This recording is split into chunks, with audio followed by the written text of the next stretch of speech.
Oh my god! Hello YouTube, Mr. Remi-Rix and I literally just finished my Canadian Firearms Safety Course, both non-restricted and restricted. 16-hour course, packed into 3 days. Well, 2.5 days. Okay, thank you. Let me start off by saying I have no intention of ever owning a firearm. I'm not a gun person. My family, we are not gun people. We don't hunt. We don't collect guns.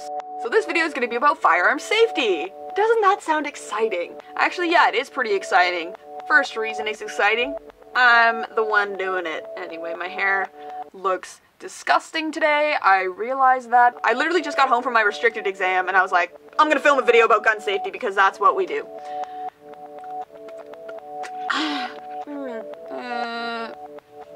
Guns, they're a thing. They're a thing in our society, okay. So that's sort of my family's view on it. We're not gun people. Good job, parents, you raised me right. But the reason I did the firearm safety course is because it's just that. It's a safety course. It is the Canadian Firearms Safety Course. Of course, now I can apply for a gun license, a Canadian firearms license, but with that license, I will have no intention of ever owning a firearm. I'm what you call an airplane person. I like to know how things work. Getting to learn how all these different kinds of guns work, it was fascinating, absolutely incredible. When you really come down to it, they are just these machines that shoot projectiles really fast, and that's physics. I love physics.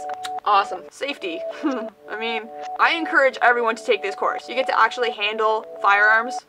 You don't actually fire the firearms. You handle them with blanks, so you practice, you know, loading, unloading, proper gun safety. And I encourage everyone to take this course in the same way that I encourage everyone to take swimming lessons. You may never intend to ever swim, but you're still gonna do swimming lessons. Safety! So that's why I encourage everyone to do it. I'm not saying that you should own firearms. I'm saying you should know how they work, so if you ever come into a situation with firearms, you're not totally losing it. I'm gonna tell you a funny thing that happened to me. I picked up a rifle for the first time in my life. I've never even seen a firearm in person until I took this course. Of course, these are all disabled guns. Like, they have the firing pin removed, and you're always loading it with dummy ammunition. None of that 9-year-olds with Uzis things, that doesn't happen in Canada. I picked up a rifle for the first time in my life. I thought I was gonna cry. Apparently, a fairly common thing. People cry. Some people cry when they pick up a firearm for the first time, which is understandable. I mean, like, it's this big thing. You could kill someone right now. You can't actually kill someone. If you're following safe procedures, there is no chance of you killing someone. Yeah, I got a second-degree burn on my finger. No, I got it in a tape cast. Gotta love glue guns. What do I do to check it again? It probably will never be relevant to my situation unless, you know, maybe I'll become a cop. Maybe I'll work at an airport. Maybe I'll work as a border guard. You know, there's all these opportunities that are now open to me.